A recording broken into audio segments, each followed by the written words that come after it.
Hey guys, Uncommon Ramen here again. Today I wanted to take a look at a game called Deep Space D6.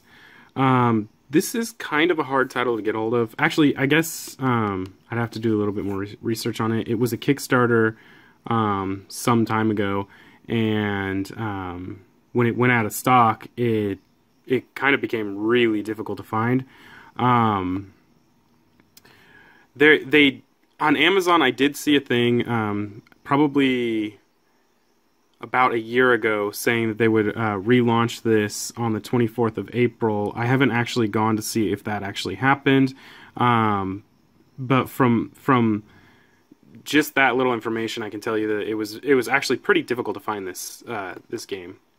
I ended up having to go to Board Game Geek's Geek Market to find it, and I think I got a pretty decent price. This is not the Kickstarter version. There's a Kickstarter version, and it has an alternative sleeve and whatnot. This is just the normal version. And as you can see, it's a pretty tiny box. The reason I'm featuring this is because it is solo play. This does not have a multiplayer option. This is only a solo play game. It's actually really small, so it can be played, you know, it's a good travel game, in other words. In this game, you are a captain of a ship that received a distress call, and once you come out of warp space, you find yourself in a trap. And now you have to find a way to survive and get back home, I guess. You're going to be trying to survive against external and internal threats, so obviously whatever's happening outside that brought you in, and then obviously internal threats that are happening as your ship is being damaged, and so on and so forth. It is a crew placement game. The back doesn't do a really good job of showing anything, so you really have to go inside the game to see it. So let's just jump in. This is a used copy, so everything that's in here has already been opened. Like I said, I got this off the Geek Market. One of the things that I think is really cool here is that it is magnetic, so I think that's pretty cool. Also, they make it look like a book. So if you can look at that, you can put it on the shelf like a book. Anyway, so let's look inside. They have different difficulty levels, not to mention that they have different speeds as well as different ships that also make it more interesting. Take a quick look at the rule book here. They do a really good job of going over how this game works. I think I read the rule book one time, and I had a pretty I want to say decent understanding of how everything works. They go over the ships here, and then just really quick, this is how you do your how you play the game.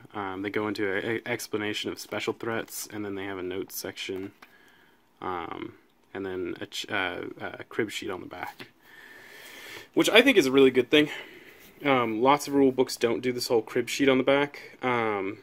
Really, honestly, that's not a good way to do it. If you have extra space on the back, you should do a crib sheet or have a separate crib sheet available, just so there's a quick reference. The return card, which has two sides. There's the infirmary and the return, and then this infirmary has some special rules. We have the dice. The dice are actually really nice. They did a really good job here. As you can see, they are engraved, and I'm a big fan of the engraved dice. Not every game does that, and because of that, you have a lot of games where the facings will wear off. So the paint was a little bit... It looked like it was a little hasty, but all in all, still really great dice. Just your normal D6 here. Nothing special about that. and then 2 cubes that are used on the placement of the player boards. We have some cards here. There's quite a few cards. There are cards for internal threats, and then there are cards for external threats. I'm not positive what the size on these are. I'll have to find out later, but hopefully they're a size that'll actually be sleevable without leaving too much room in the sleeve. But this is just this deck is, I think, the internal threats, and yeah, it looks like, yeah, I think these are internal threats. It has these don't panic cards. The easier difficulty, I believe, has all of them, or has 6 of them, something to that effect. I think there are only 6. 1, 2, 3, 4, 5, 6. Yeah, there's only 6 of them. So the easiest difficulty has all 6 of them in the deck. They're just so, if you're really hurting against the external threats, you have some way of, you have some breathing room. So there's those. Then we have what I think are all the external threats. They share the same backing, so I'm not 100% sure, but I think these are all the external threats. Flip it over. Strike Bomber, Cloaked Threats, Hijackers, Boarding Ship, Nebula, Fighter, Shield Platform, Interceptor, Space Pirates, Cosmic as Existentialism, Time Warp, Pandemic, Bounty Ship, Corsair, Scout, Interceptor, Flagship, Panel Explosion. Okay, so that's an internal threat. Well, as you can see, I haven't played this yet, so I don't know 100% which ones are the internal versus external and exactly what deck this is. But Fighter, Meteoroid, Raiders, Strike Bomber, Robot Uprising, Corsair, Rescue Telepath, Destroyer, Fighter, Invaders, Space Pirates, Assault Cruiser, Boost Morale, Friendly Fire, Solar Winds, Distracted, Comms Offline, Rescue Soldier, Raiders, Warbird, Orbital Cannon, Assault Cruiser, Mercenary, Strike Bomber.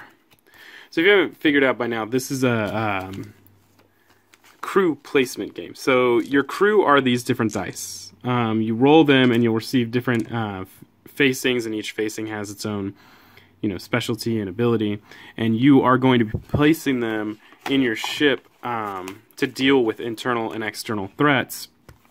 And depending on how you do it, and depending on how you utilize,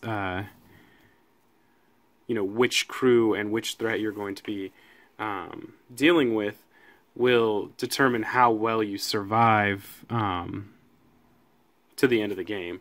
And the game comes with several ships. This is your base ship, the Athena, or is it the base ship? I thought the Halcyon was the base ship. I think this is the attacking, or the one that has better attack value.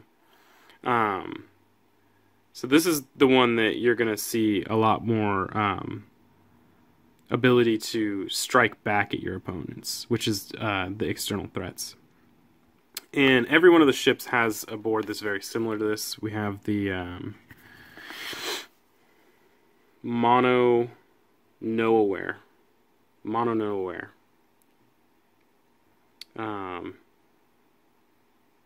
This one, I believe, is the harder of the ships that's available.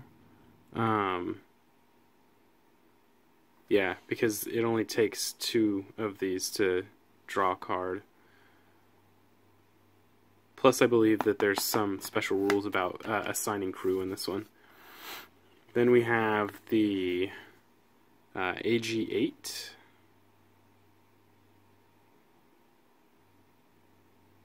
It's an interesting looking ship. And then this one should be the Halcyon. This is the yeah, this is the Halcyon. This is the one that you should start with. The first ship that you have available to you.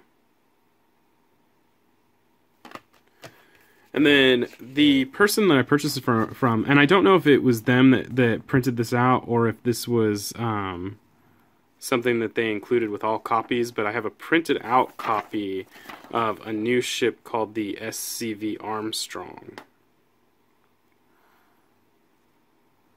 And they don't go, I don't think they go into detail on this in the rule book, so I'm not really sure what its specialties are or anything to that effect. Yeah, they don't go into any detail about that ship. So I don't know if this is a promo ship or if this is like a player-created ship or what the deal is with this. And it's just on a piece of paper, so it was definitely not something that had been created when they launched this game. And you can see here on the back is a little description of all the different ships. So this is definitely, and these are on obviously some thick cardboard, whereas this is just a piece of paper. So it's something, a promo ship of some sort. I'm not exactly 100% sure. But these are the ships that you'll have available to you, and each one of them is going to have a increasing difficulty as you go along. Halcyon being the first of the ships that you should play and is the easiest. And like I said, there's also 3 actual difficulty levels based on the number of Don't Panic cards that you leave in the deck. And then furthermore, there is a way to speed up the game versus playing it at your normal pace. So this is all you get in the box, and honestly, this is a lot for a single player game. And I'm a little biased because I'm a huge fan of space themes, but for a game this size, with the theme it has, I'm a huge dice fan. These are very quality feeling. You know, I still haven't had a chance to play it yet. I just got it, but after reading the rules, it seemed very solid. Like this game is a really, honestly, super interesting game. Like I said, you have to survive once you've come out of warp space. You find yourself in a trap. You have to survive by placing your crew in specific areas, and throughout the game your crew is going to end up in the med labs, which means that you can't use them, and you have to use one of these, I think it's the green facing, to help them get out of the med lab so you can bring them back on board, because every crew that you don't have is going to count, or not count against you, but it's going to make it harder for you to continue fighting on. Every one of these symbols that you roll is going to bring you closer to bringing another threat on board. You have a certain amount of shields that you need to make sure stay charged up, as well as a certain amount of hull damage that you can take before your ship explodes. You're dealing with not only external threats, but you're dealing with internal threats, which is really an interesting mechanic that I think they put that you know, I like the fact that they thought about that. And you're working with truly and honestly limited resources, as well as limited amount of time. So, like, I think they did a fantastic job thinking about, you know, all of this stuff. And the fact that you can only play this with one player, you know, you have to make it difficult. Single player games, solo play games have to be uniquely challenging in order for them to be a viable, you know, fit for any gamer, because a non-challenge or a solo play game, you know, you don't have multiple people working together to try and figure out how to survive. So you have to make it challenging for that single person, which is not an easy task. And I think that they did a really good job here, especially, like I said, with the limited resources. This goes right up there with games like Friday that are also just a solo play game where you just kind of have have to figure out how to survive. And I think that as far as like difficulty is concerned, just based off of reading the rule books, this is actually going to be a very challenging game. I imagine the first couple of times I play this will be complete and utter failures. Very much like when I played Mintworks. So theme aside, because I am pretty biased on the theme here, this game just looks like an incredibly solid game, and it was definitely worth the acquisition. It like I said, it's a lot harder to find these days for a decent price. I think I paid after shipping something like $30, and I think that on Amazon, when I did see it, they were selling it for like $24.99, but it was like I said, it was a pre-order. I don't know if it sold out when it came in stock, or if it even came in stock. But I imagine after shipping, it was probably around $30. I don't know if that's the MSRP for it. But prior to finding this copy, a lot of the copies that I was finding were, 40s, 50s, 60s, very expensive, just simply because it's very limited. So like I said, I don't know if they did a relaunch of it. I know that this, I believe, is a first edition. I don't know how you'd be able to tell. But yeah, I think this is a first edition. So it was in 2016. So this was 2 years ago when this guy got launched. And it doesn't really say what printing this is. But yeah, I just really love the style of everything here. I think they did really good with the component quality.